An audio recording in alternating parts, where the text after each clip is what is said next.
buscar o Fiesta ali agora. Tá um tempo muito bonito.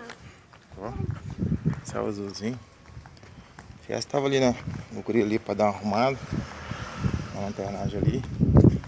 Semana passada um cara bateu na lateral dele e tá lá pra arrumar. Aí estamos lá pra buscar ele. Aí tá eu e o Miguelzinho aqui. Lá pra buscar o carro. Aí daqui a pouco a gente volta aí. A oficininha do grilo aí, tá cortando a alta. Saltinha preta aqui batido. Ó. Tem a mãe no trampo, hein? Assim, né? A lanternagem fica boa mesmo. O serviço dele é bem top. Eu vou filmando outro caranguejo aqui que ele vai pegar também pra fazer o serviço. Esse Voyagerzinho aqui. Vai caiadão também batido.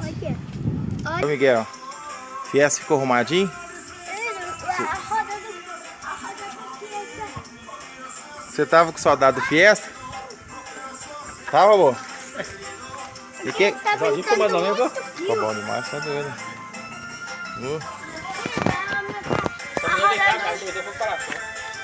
Ficou top demais, velho. Filézão mesmo. Agora tem uma nota piada, mas ficou bom, tá vendo? Ah, não, sai doido. Certo, mesmo você pegar ele vai limpar de roda aqui, eles põem na máquina. É, mas ficou bom Mas demais. o só pra dar uma peiada e ficou bonito, cara. Nó. E o trampo? Aqui.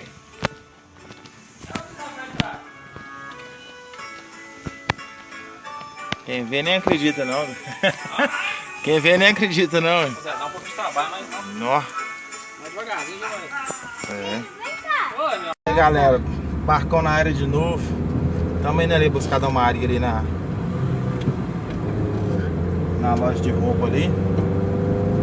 Aí, daqui a pouquinho nós paramos no posto ali agora ali. Tô filmando aqui, a Tereza Cristina tava caiado, viu galera?